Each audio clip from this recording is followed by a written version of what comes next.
বিসমিল্লাহির রহমানির রহিম। আবারও সকালবেলা আসলাম ব্রিজের গোড়ায়। আপনারা দেখতেই পাচ্ছেন কত সুন্দর সকালবেলার তিস্তা ব্রিজ। নদীতে পানি অনেক শুকিয়ে গিয়েছে, পানি নাই এখন। মনে করেন যে চর ভেসে গিয়েছে। আপনারা দেখেন কত সুন্দর চর জেগে উঠেছে নদীর বুকে। এই যে আপনাদের দেখাচ্ছি, দেখেন এখানে এটা নদীটা শুকিয়ে গিয়েছে।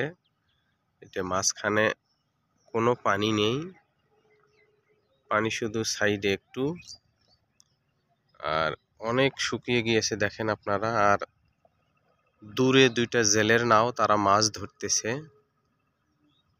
আমরাও এই উদ্দেশ্যে আসলাম কিছু মাছ কেনার জন্য ব্রিজে, কিন্তু এখানে নেই। আমরা এখান থেকে যাব আবার হরিপুর খেয়াঘাট।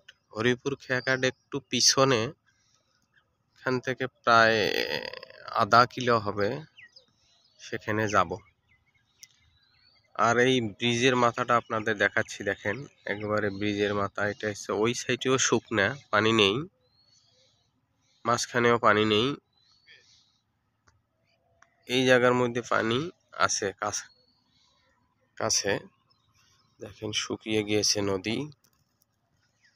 পুরো ব্রিজটা আপনাদের দেখাচ্ছি, দেখেন।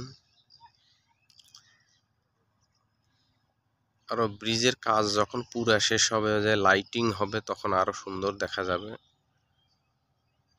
এই ব্রিজের কারণে চিলমারি, থানারহাট, উলিপুর এই জেলাগুলোর অনেক ভালো হবে, বা আমাদেরও ভালো হবে। গাইবান্ধা জেলা যেমন ওই সাইডটা হচ্ছে চিলমারি, আর এই সাইডটা হচ্ছে আপনাদের চণ্ডীপুর অংশ।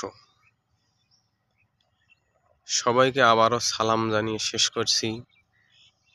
আসসালামু আলাইকুম।